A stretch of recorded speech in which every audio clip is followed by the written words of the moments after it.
नमस्ते प्यारे बच्चों। मैं फिर से आज उपस्थित हो गई हूँ कहानियों के संसार में एक छोटी सी नई कहानी लेकर। और ये कहानी भी मेरे बचपन की कहानी है जिसे मैंने बहुत छोटे में पढ़ा है और सुना भी है। बहुत ही आनंददायी कहानी है। जब मैं छोटी सी थी ना, नन्ही मुन्नी सी, तब मैंने ये कहानी पढ़ी थी और तभी सुनी भी थी अपने स्कूल में, क्योंकि मैं स्कूल में पढ़ती थी तब आप लोगों की तरह। तो आज मैं ये कहानी लेकर आपके पास आई हूँ। इसका नाम है गिलहरी और कौआ। तो प्यारे बच्चों, बहुत पहले की बात है। एक पेड़ पर एक गिलहरी और एक कौवा रहते थे। दोनों बहुत पक्के दोस्त थे, पक्के, बिल्कुल पक्के वाले से तुम्हारे दोस्त है ना, वैसे ही। तो कौवा जो था बहुत आलसी था और गिलहरी खूब एक्टिव थी, खूब फुर्तीली थी। तो एक बार गिलहरी और कौवे ने गिलहरी से कहा कि चलो दीदी, दो खेती करते हैं और जो भी फसल पैदा होगी उसे आधा आधा बांट लेंगे। गिलहरी बोली ठीक है कौवे भैया, चलो खेती करते हैं। अगले दिन सुबह सुबह गिलहरी आई और कुदाल लेके आई। बोली चलो चलो कौवे भैया, खेती करने जाते हैं, खेत जोत आते हैं। तो कौवा थोड़ी देर सोचा, वो ये तो आ गई। बोला तू चल, मैं आता हूँ, चुपड़ी रोटी खाता हूँ, ठंडा पानी पीता हूँ, हरी डाल पर बैठा हूँ। और काँव काँव काँव काँव करने लगा। गिलहरी जो थी गई और खेत जोत आई। तो खेत जोतना जानते हो ना, खोदना। आप लोगों ने देखा होगा, पहले हल से जोतते थे और आजकल जो है ट्रैक्टर चल गए हैं। बहुत पहाड़ों में भी हल बंद हो गए, वहाँ भी अब वो छोटे हाथ वाले ट्रैक्टर चल गए हैं। तो बच्चों, गिलहरी खेत जोत आई, कौवा काँव काँव ही करता रहा, काँव काँव काँव काँव। फिर अगले दिन क्या हुआ, फिर गिलहरी कुछ दिन आई, बोली कौवे भैया चलो चलो, खेत में बीज बोआते हैं। बीज खोदने के बाद बीज बोना पड़ता है ना, तो फसल का बीज बोआते हैं। कौवा फिर आलसी था, बोला ये तो इतनी सुबह सुबह आ गई। बोला दीदी, गिलहरी दीदी तुम चलो, तू चल, मैं आता हूँ, चुपड़ी रोटी खाता हूँ, ठंडा पानी पीता हूँ, हरी डाल पर बैठा हूँ, बस उसके बाद मैं आ जाता हूँ।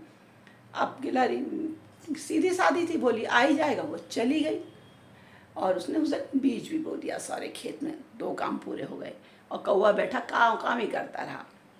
कुछ दिनों बाद गिलहरी आई, बोली देखो भैया, खेत में फसल उगने लगी है और खरपतवार हो रही है, चलो खरपतवार उखाड़ा है। जो फालतू घास हो जाती है ना, उसे उखाड़ना पड़ता, नहीं तो फसल अच्छी नहीं होती। सारे पौष्टिकता, सारी खाद का असर वो घास फूस को लग जाता है, तो फसल कैसे अच्छी होगी। तो बोली, तो कौवा फिर से बोला तू चल, मैं आता हूँ, चुपड़ी रोटी खाता हूँ, ठंडा पानी पीता हूँ, हरी डाल पर बैठा हूँ। और काँव काँव करने लगा। गिलहरी फिर गई और चुपचाप से अकेले ही खरपतवार उखाड़ आई, निराई कराई। फिर बोली गुड़ा चलो भैया। अगले दिन फिर आई, बोली चलो अब सिंचाई भी कराएं। सिंचाई पहले कम हुई थी, अब थोड़ी सिंचाई करनी है, निराई करनी है, बहुत सारे काम है खेत में, चलो चलो। तो कौवा फिर से बोला तू चल, मैं आता हूँ, चुपड़ी रोटी खाता हूँ, ठंडा पानी पीता हूँ, हरी डाल पर बैठा हूँ। गिलहरी बेचारी निराई गुड़ाई सिंचाई सब कराई। अब फसल बड़ी हो गई। कुछ समय बाद फसल पकने लगी, सबके खेतों में फसल कटने लगी। तो गिलहरी को चिंता हुई कि अब फसल कैसे काटी जाएगी, मैं अकेली हूँ।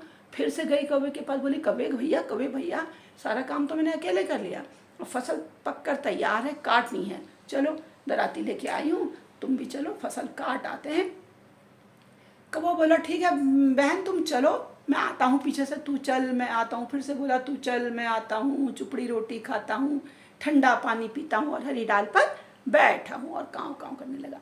गिलहरी फिर गई, उसने सारी फसल काट के किनारे रख दी। अगले दिन आई, बोली देखो भैया, सारा काम मैंने कर लिया है, अब केवल फसल को बांटना रखना है, तो फसल बांट लेते हैं। चलो आज तो तुम चलो, आधा आधा बांट लेते हैं। कौवा बड़ा आलसी था, बोला ये सब सारा बवाला हो गया, कहाँ कर लगे रहूँ इस काम में, बाद में जाके ले आऊँगा, अभी तो मैं आराम कर रहा हूँ। तो बोला फिर से बोला गिलहरी दीदी तुम चलो, तू चल, मैं आता हूँ, चुपड़ी रोटी खाता हूँ, ठंडा पानी पीता हूँ, हरी डाल पर बैठा हूँ। गिलहरी चुपचाप गई, उसने फसल के दो हिस्से करे, अपने हिस्से को वह धीरे धीरे करके उठा के घर ले आई, अपने घर में उसे संभाल दिया। और कौवा काँव काँव काँव काँव करता रहा, उसे कोई ध्यान नहीं दे रहा। फिर वो भूल गया फसल लानी। और उसी दिन क्या हुआ बच्चों, आसमान में काले काले घने बादल छा गए, गर गर गर गर गर गर गर गर गर गरजने लगे, बिजली चमकने लगी चारों ओर से, और अचानक बहुत तेज बारिश आई। इतनी तेज बारिश आई, इतनी तेज बारिश आई कि उस कौवे की सारी फसल बह गई। गिलहरी की फसल तो उसके घर में सुरक्षित थी, उसने उसे समय पर अपने घर में रख लिया था, लेकिन जो कौवा आलसी था, कामचोर था, वो पेड़ पर बैठा ही रहा। उसने कहा आज का काम कल करूँगा, कल करूँगा, कल करूँगा, टालते रहा, तो उसकी फसल सारी की सारी उसके हिस्से की बह गई। एक तो उसने मेहनत नहीं करी, बिना मेहनत के उसको फसल मिल रही थी, उसमें भी वो आलस कर गया। तो बच्चों, गिलहरी ने पूरे वर्षा के मौसम में, जाड़ों के मौसम में फसल का आनंद उठाया, अपने अनाज को खाया, लेकिन कौवा जो है भूखा ऐसे ही इधर उधर मुँह मारता रहा, अपनी मेहनत तक नहीं खा पाया। तो बच्चों, ये कहानी कैसी लगी आपको? ये मुझे बहुत पसंद थी और मैं इसको बहुत गाती थी, बार बार कहती थी तू चल मैं आता हूँ, चुपड़ी रोटी खाता हूँ, ठंडा पानी पीता हूँ, हरी डाल पर बैठा। मुझे ये 4 पंक्तियाँ इसकी बहुत ही पसंद थी, इसलिए मैंने आज आपको ये कहानी सुनाई कि मुझे अभी तक ये कहानी याद है, मेरे अंतर मन में कहीं बसी हुई है, देख कि मुझे बार बार बताती है कि समय पर काम नहीं करूँगी, समय पर अगर मैं आलस्य कर जाऊँगी तो मेरा कोई भी काम पूरा नहीं होगा और मुझे हमेशा नुकसान होगा। तो इसी कारण से ये कहानी मुझे याद रहती है। तो बच्चों, आप लोग भी इस कहानी को अपने दोस्तों को सुनाना, साथियों के साथ बातचीत करना, इस पर अपने परिवार के लोगों के साथ इस पर बातचीत कर सकते हो, मोहल्ले वालों के बच्चे के साथ बातचीत कर सकते हो, स्कूल में अपने विद्यालय में जाकर के इसको सुना सकते हो, इस पर नाटक भी कर सकते हो, कौवे और गिलहरी के मुखौटा लगाकर इस पर नाटक भी कर सकते हो, नाटक खेल सकते हो इसको। तो अपनी मैम को सुनाना, मैं बहुत खुश होंगी।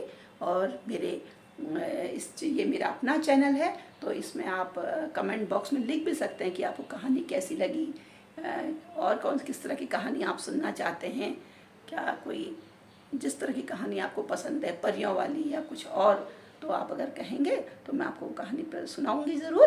तो आप मेरे इस चैनल पर देखकर कमेंट में बॉक्स में मुझे ज़रूर अपनी राय देना, है ना। और मेरा, क्योंकि ये चैनल मेरा है, इसको लाइक, सब्सक्राइब और शेयर भी करना, ताकि और लोगों को भी ये कहानी सुनने को मिले, और जो मैं नई कहानी सुनाऊँ, अपलोड करूँ, वो तुरंत ही आपको पता लग जाए कि मैंने कौन सी कहानी सुनी है। तो बच्चों, कहानी के इस आज के सत्र के बाद मैं तुमसे विदा लेती हूँ। नमस्कार।